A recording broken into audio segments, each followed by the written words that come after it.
Well, good morning. We are so excited that you are here with us on our co-working session. This is an exciting time because this is our first time to go live with co-working, and we actually have co-working here at Red Worldwide every day, Monday through Thursday, and then on Saturdays at 7 a.m. Pacific Standard Time. And so we have been getting requests about how do you make this more available? I can't get into Zoom, I'm not able to do it while I'm, moving around. Is there some way I can watch it later? Some place where it's going to be readily available. And so what we've done is we've decided to take our co-working sessions live. And so that doesn't mean that you won't get your questions answered because we are, on Zoom, and we actually have also the chat where you can leave questions and we can answer them later, or we can answer them right now if you are putting them in the comment section on YouTube. So this is a pretty exciting time for us. Having the ability to do this has been a goal of ours, and we'll be live next week on Instagram as well. So this is going to be great. Well, today it is Tuesday, and on Tuesdays we talk about our legacy. We deal with things in business to help us do business better on other days during the week, but we actually are focused on the protection of, what it is that we've been working with, here at Red on Tuesday. So RED is an acronym. R is for research, E is for educate, and D is for development. But we also have within the guise of our research, education, and development that we're providing the ability to launch, grow, and protect your wealth. That is our actual goal. We want to launch, grow, and protect your wealth. And part of your wealth, of course, is going to be your business, and part of your wealth is going to be your intellectual property, your innovations, iterations of those innovations. And so when we're thinking about it from that standpoint, it really is important for you to understand the vehicles that we can use. We in a session later this week are going to talk more about the actual business structures and which structures are the best structures for you depending on what type of business you have. But today we're going to really talk more about how do you preserve your family wealth. What is it that you can do to really get in there and preserve what you have lived your life to accumulate, or what you're beginning to accumulate. So we're talking about preserving family wealth through trust on life insurance. And this is really an important thing. A while back, I wrote a white paper, and I will share that white paper with you if you will give us your information. Just put it in the chat, or send it to us in an email. You can send it to our admin at redworldwide.org, or you could also go to our website and request there, a discovery session, and I can talk to you more about it, personally. Where it says on the website, redworldwide.org, you can go down, you can actually click on the right-hand side and set an appointment, and we can, talk about this, as it relates to you personally. But when we're looking at our quest to preserve and enhance our family wealth, we have to understand that there are various financial instruments that are available and various strategies. And I am a strategist. I have an MBA. I'm also in school getting another master's degree. I have a few master's degrees now, but to add to my collection, a master's of taxation, and master of science in taxation. And what I'm learning in the estate planning portion of what we're doing is, the different types of strategies that a person would use, and the integration of using an estate trust with life insurance, stands out as a really potent combination. When you put those two things together, it just makes a lot of sense to a lot of people. And so I know that people, are thinking about, the types of life insurance that they have. I am not an insurance professional, although I have taken the insurance test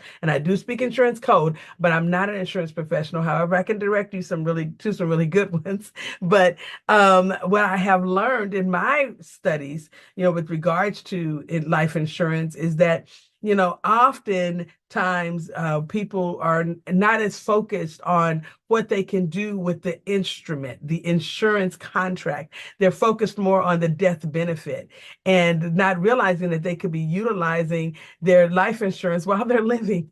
They don't have to wait until they, pass away for their family members to use it. It does have a use in your lifetime. And so when we're looking at this comprehensive exploration of the different types of trusts that are out there, I want you to be thinking about combining some things and not just what it is that you are utilizing as a business structure or what it is that you're utilizing for death benefit, but how can you use everything that you have together, to create the perfect solution for using your wealth while you're alive and being able to make it available easily to your family members when you pass away.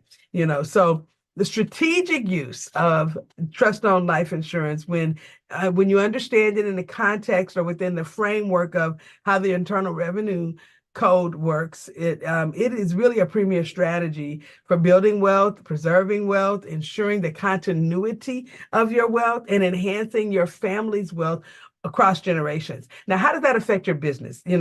Patience, you are a business strategist, you are a business coach, a business advisor, a tax advisor. How does this help me, okay, with my business, because it seems as though it more or less will help me with my, ultimately with my legacy, but how do I put those two things together? Well, let's talk about the power of estate trust in wealth preservation, because ultimately, if you have a vehicle that you can use right now, that will assist you with your funding your business, where you don't necessarily have to go to the bank and you can become the bank. And when I say you, I'm not necessarily talking about you physically, but something that you own, like a life insurance policy that has a cash value, could provide for you a way forward in building or growing your company. And so when we think about it that way, if you have a whole life policy or an index universal life policy or some other permanent policy that has a cash value, it could provide for you another way to access cash. And most of you guys are very familiar with who's on co-working right now. You're very familiar with my concept about money. And I talk about the fact that money is a language and that it is the way that we are able to have an expression of value. And so when we look at money from that perspective, understanding that, being able to take cash, okay, and convert it from one expression of value to another expression of value provides you with sometimes money in hidden places or cash in hidden places. Give you an example. When you take, cash money, $500, we'll just give it a signed value, $500, and you go to the grocery store, you're not able to buy $5,000 worth of groceries with $500. Even if you had a bunch of coupons, you couldn't do it. Okay, why? Because that in that form, that $500 in the cash form has a growth potential, only that's assigned to the value that it is. It has the capacity of 500 units. That's what it is. But when you convert that 500 to another expression of value, then of course you unlock its potential. You can take $500 and put it down on a piece of property and unlock equity inside of the property that you might not would have had. So now you've converted this taking this money and giving you access, right, to more expressions or a larger expression of value, even though it may have been $500 that you put down on a house. Unfortunately, when you're looking at it over here, you might only see the 500, but when you're looking at it on the real estate side, and I've done it, I've taken $500 and put it down on a house and purchased a property that actually netted me, the equity. Okay. And then when I sold it, it netted me the profit, in the sale, so I walked into that particular house with, I don't know, 30,000 or so dollars worth of equity. And when I sold the house, I got all of my money out of it. Okay. So understanding how you can view this really does give you a broader spectrum. And when we're talking about taking money and putting it into a life insurance policy, this is a real, and one of these days, real soon we'll have somebody on who is a life insurance agent, broker, who can talk to us, about how this works in the form of, or how it possibly could work for you. But today, I really just want to have you just kind of open your mind just a little bit, to understand that there are some other vehicles that we can utilize. So as I was saying, taking $500 and putting it in a policy, unlocks the potential because of the cash value that will grow in that policy. The potential is there for you to have a larger expression of value by taking a smaller amount of cash and converting it or translating it to another expression of value. Some of the other things that we might have seen is people who have large, companies. They didn't start large. They may have taken a few dollars, went down and got them an LLC, started doing business. I know we have somebody on the line right now today with us in co-working who's doing exactly that. She took a few dollars and started her company, and and is having some amazing results. She's beginning to flesh out some things and seeing where she can have that expression of value turn into a much larger expression through her commercial activities. We've got another person on the line who had an idea and turned that idea into something because of, just in the forefront of her mind, she was like, I believe I can do this, and I can do this in the metaverse. And she did. She turned something that would not have even seemed like commerce to someone, into a business that now is thriving. And so when we're looking at it from that perspective, taking cash and putting it into ourselves so that we can gain more knowledge, and then turning that into a business or into an intellectual property, it does, unlock for us the potential of our dollars. So with that being said, let's talk a little bit more about trust. Okay, so I want you to think about a trust as a contract, okay? Or you can also think about it literally as a piece of paper with instructions, okay? I mean, let's go down all the way, drill all the way down there. It is literally a document that you could put together with someone else or by yourself. When I'm not talking about the person that actually creates the physical document. I'm talking about the people who are the parties, that are working inside of the document. You can take this particular piece of paper and leave instructions, for your family members and others, so that they will be able to make sure that you have the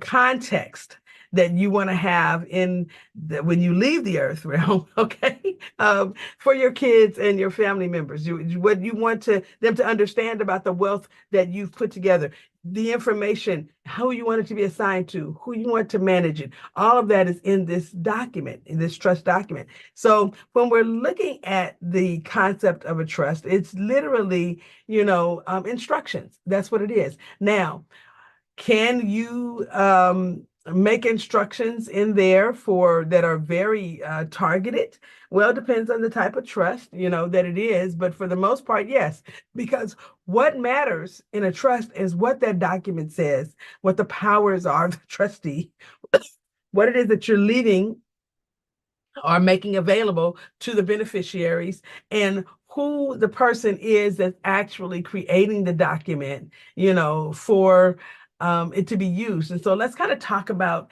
this whole concept. There are two types of trust. There's a grantor trust and a non-grantor trust, right? When it comes to the actual characteristics of the trust. But per the IRS, there are two types or categories of trust. There's the irrevocable and the revocable. And so when we're looking today, we're going to be talking, more or less about these from that perspective. So let's kind of look at what a revocable trust is. And a revocable trust is literally a trust that is established and managed by the persons who created it. Generally they're the ones who started off, and they are the ones who make it available for the beneficiaries. And so in a revocable trust, it's all you. It operates off of your Social Security number. Sometimes people will add an EIN number, but for the most part, nothing changes there. It's a grantor trust. It's you. You created it, and you can, if you choose to, become the trustee for that trust, and you can be also the beneficiary. You can hold all three of those positions, or you can assign it to other beneficiaries, which could be your children or someone else in your circle. Your family members can be beneficiaries of that revocable trust. And so when we're thinking about a revocable trust, I like to use this illustration of it being, um, you're taking money from one pocket and putting it in another pocket on your pants, okay? And the pocket that you're taking it from may not have a zipper, but the pocket that you're putting it in has a zipper. It's protecting it from probate. What is probate? Probate is that process that the United States government has that's managed by every state, okay? Because every state has their own probate court, to actually dispose of assets properly, and to ensure that family members, who are rightfully heirs, gain access to whatever it is that is being left, and that bills are paid appropriately for people who, have become deceased. And so with that case, and understanding that if you don't leave instructions in a revocable living trust, okay, of sorts, then you will be going through the probate process, because if there's no instructions, then the government, of course, has a process for taking care of assets that were not that instructions were not left for. But if you leave instructions in a living trust, okay, with all of the correct things done and the right people put in the right places, you have access to a document that is very powerful, and people can know what it is that you expected to have happen, and who you wanted to have manage that process, and to whom you wanted those assets to go. And so literally, that is a very powerful document, because it helps you avoid probate, helps your family members not have to go through the costly public process, that can sometimes take a long time, and this is what we use to ensure that you at least secure your legacy. Now, the irrevocable trust is another category, however. It's the not you, okay? It operates off of your an EIN number that has been assigned to it, and it is a way of separating your assets from you personally, or having someone else separate assets from themselves, and they assign a trustee, okay, and it's for the benefit of their beneficiaries, which might be their children, their spouse, or other family members. And so when you're seeing it this way, you understand that, oh, okay, the revocable side is me. I can set it up, I can manage it, and it can be for the benefit of my children or myself or whomever. And the irrevocable side is the not me, okay?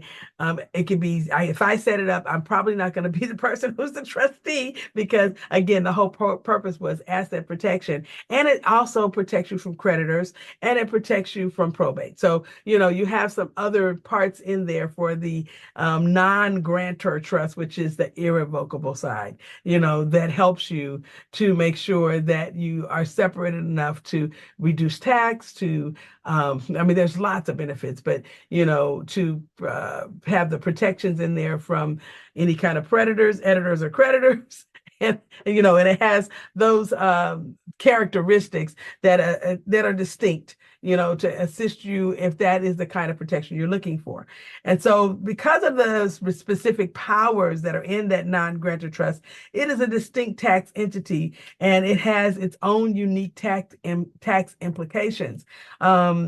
Literally, the difference between the grantor and the non-grantor trust, the irrevocable and the revocable, is primarily lies in control, and the tax implications associated with those types of trusts. So the grantor trust is where the grantor, or person who establishes the trust, retains certain powers. And these powers can include the ability to revoke the trust. substitute assets in the trust, borrow from the trust without providing collateral or security, distribute the trust's income to themselves or to a spouse or to someone else that they may need to have it go to, remove beneficiaries from the trust, because the grantor retains the power, okay? And because they retain the power, they have the control, of these things, but it is not a separate tax entity, okay? It is not separate for the tax return. And so, understand that if you have a grantor trust, it's all you still. It's all going on on your tax return. And when you see it that way, even though it allows the trust assets to grow and it allows the grantor to benefit, the beneficiaries without burdening them to pay income tax, within that particular the revocable trust, it is still them. On the other hand, the non-grantor trust is the type of trust where the grantor does not retain any controls or powers over the trust. It means that the grantor cannot revoke or change the terms of the trust in any way, and they can't make changes to the trust beneficiaries either. But it's a separate tax entity. It's required to pay its own taxes and any income received and, into it, if it's income, they'd have to file a tax return on that income. Now, it also can receive donations, and depending on how that's done, then that will be separate from the income. And based on that, then it's not taxable if those donations come in the proper way. But it's generally used for asset protection purposes. It allows the grantor to protect their assets from creditors, and it allows them to get the actual assets to their heirs in a way that is very powerful over time.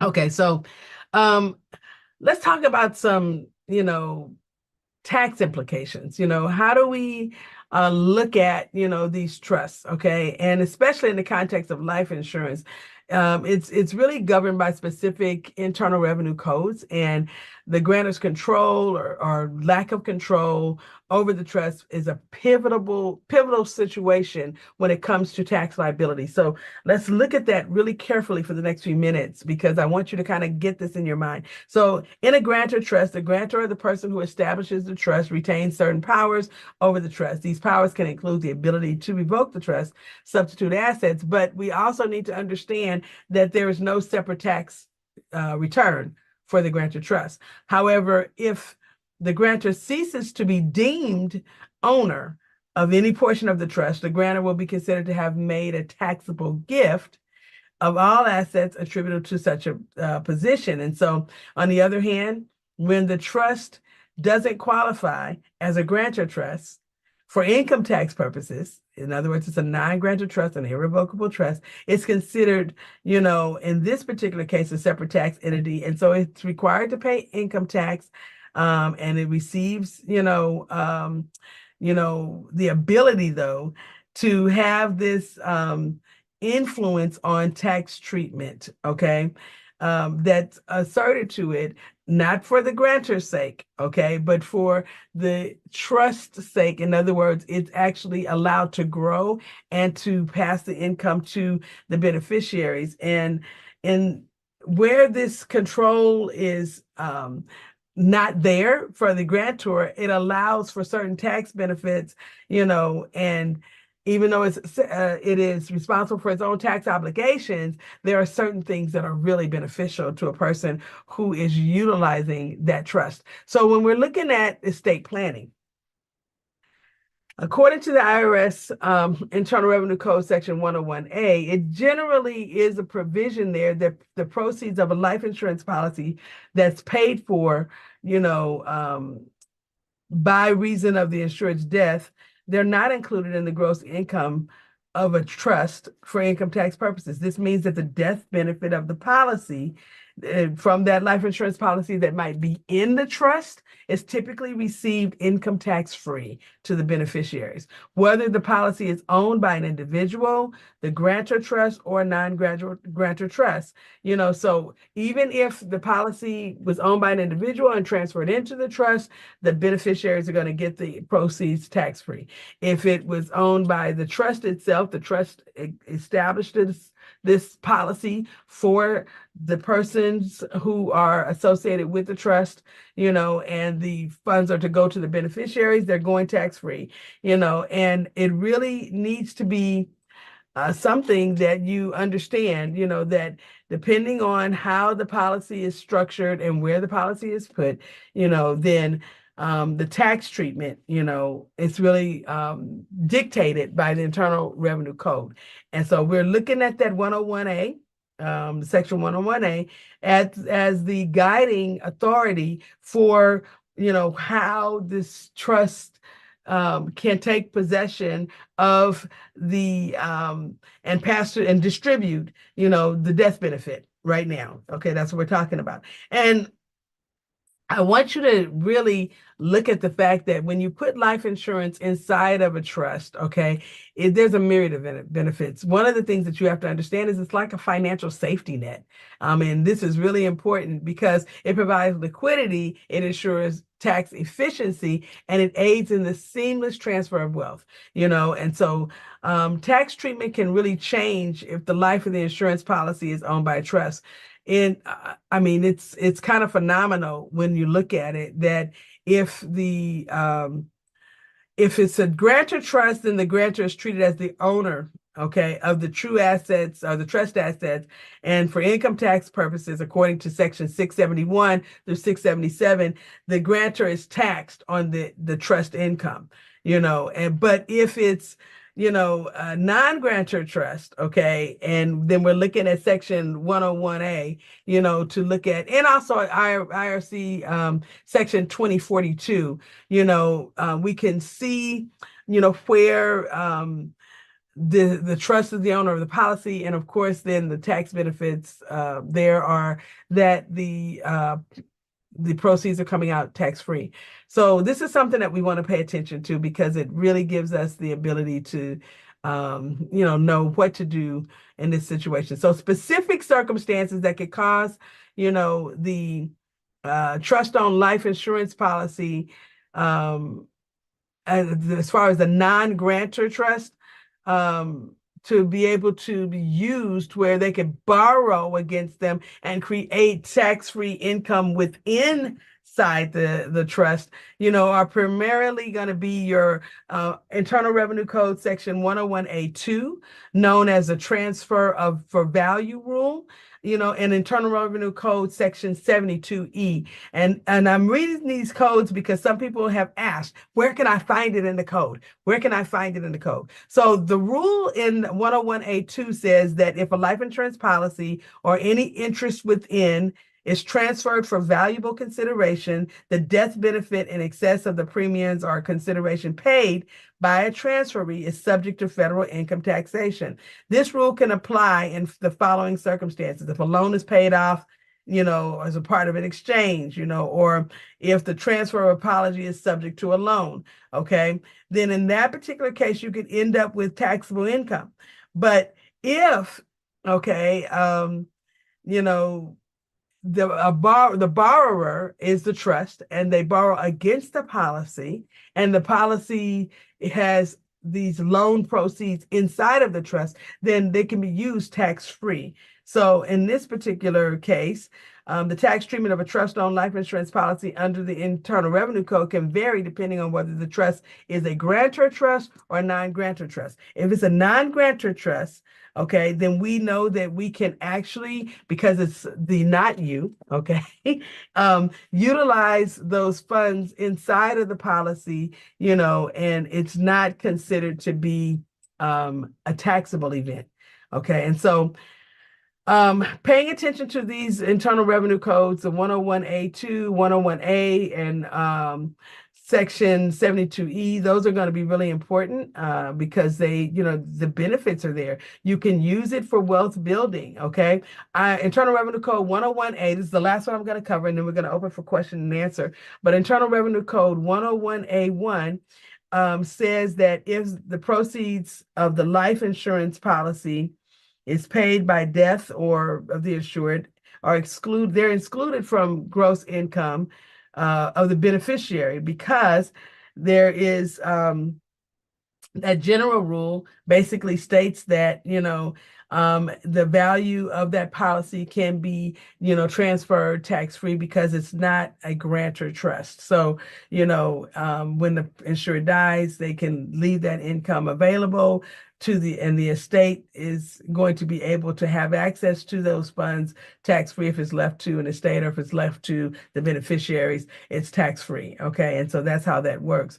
But if an existing life insurance policy is transferred into a trust, then it must be in there for 3 years. So that's the last thing I need to tell you about this, because, it has to be, the insured must live for at least 3 years after the transfer, or the policy will be included in the insured's estate for estate tax purposes. So to give you an example, if somebody passed away within 3 years of transferring their policy into their family trust or some other type of trust, then they're not meeting the 3-year rule. And that's in Internal Revenue Code section 2035, that if you transfer this policy, you got to live for 3 years in order for that to be not in your state. So the sooner the better when you're thinking about transferring policies, because you want it to be tax-free to the beneficiaries, and you want the money to go to the beneficiaries and not technically be a part of your estate. So you need to really make sure that those things happen. All right. So for wealth preservation, let's wrap this up. Okay. Trust-owned life insurance ensures that the death benefit proceeds are not only free from income tax, but when structured correctly, they can be exempt from estate taxes. Okay. This dual benefit gives you that larger portion of the family's wealth so that you can have that for generations, and you can use it, as we talked about, like a family bank or a reserve strategy for the family. The other thing is that you have to make sure the 3-year rule applies. If it's a transfer into the trust, then it has to be there for 3 years, before the person passes away, in order for it to be considered, the transfer to be considered not a part of the estate of the person that transferred it. However, if the trust purchases a brand new life insurance policy, then it skips over that whole rule. The 3-year rule doesn't apply because it was purchased by the trust from the very beginning. And one of the other things is that, when we're looking at the incidence of ownership of the policy, such as the power to change beneficiaries or borrow against the policy, you have to realize that that's not something that can happen in a non-grantor trust.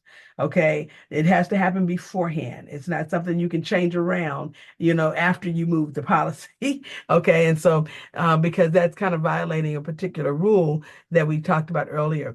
But in conclusion, the ownership of the life insurance policy, by the non-grantor irrevocable trust can provide significant tax advantages, and it could require, careful planning to make sure that you're adhering to potential tax pitfalls. So in another time, we'll talk about how do we make the premiums, something that the trust can pay for as a trust expense. That's something that we'll come back with maybe next Tuesday, to kind of talk about that, or following Tuesday, so that we can make sure that you guys understand, how you could do this. So you could use the irrevocable life insurance trust.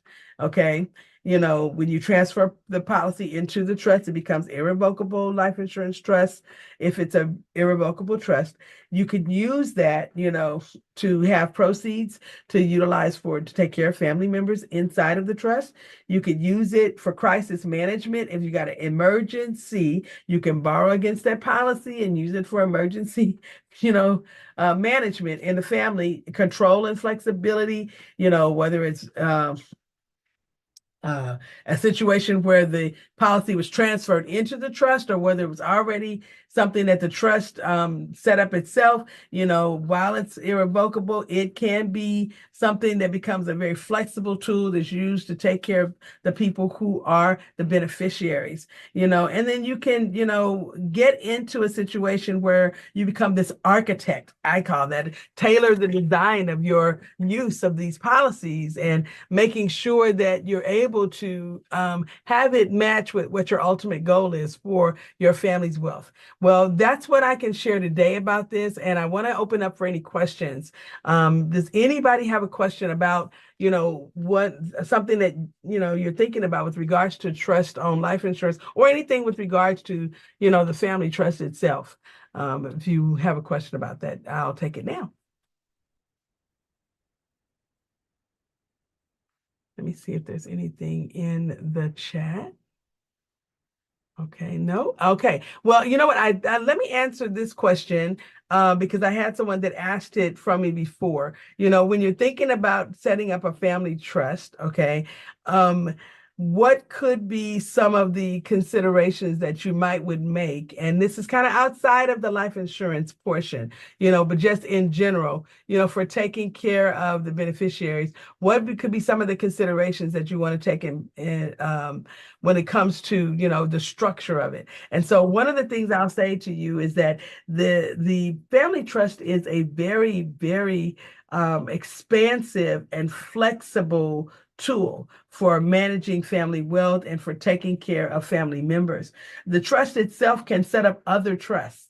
And so a lot of people, when they're looking at this, they're like, oh, I want to make sure I can take care of my parents, or I want to make sure I can take care of my grandparents, or, how can I do that? And I have, seen it done and worked, as a strategist with others to structure for a family, a very comprehensive tool for taking care of the entire family. So from the family trust, we were able to set up special needs trust for people who needed those trusts. And we'll talk about what that is in a later session. But, being able to have the trust, establish another trust to take care of a family member who might be mentally incapacitated or physically incapacitated, and they may need the ability to have funds placed in there to take care of them that will not affect their Social Security or other types of income that they may be getting from other places. That's really powerful because having that trust, in place for them,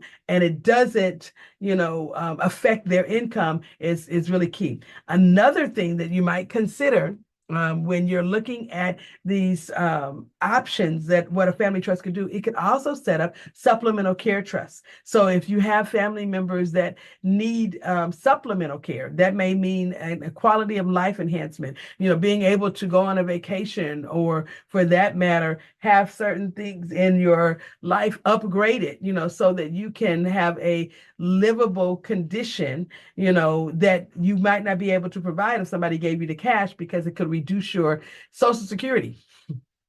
You're receiving the cash.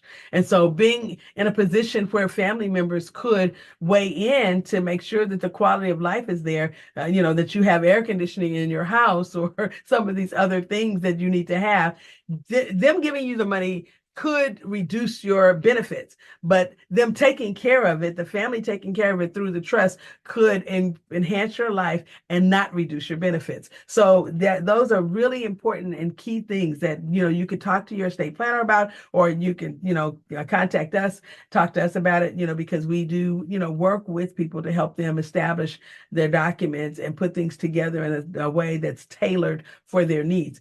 Something else that could be done is you could actually have an endowment from your family trust, put together, and structured to take care of some specific, event, that the family might be wanting to do for a particular family member. So those types of things are available inside of the trust. The trust could also buy property, and that property could be available for family members to live in, and so those are, really key things when you're thinking about it, that, someone who may not be able to afford to buy property themselves, but their family trust has properties that they own and they could actually live in them, and maybe they could pay rent to the trust, which would be considered income okay? But it would be different than them having to go out and find a place. You know, if the family had the ability to accumulate properties and set up and set themselves up in such a way that family members could have access to those properties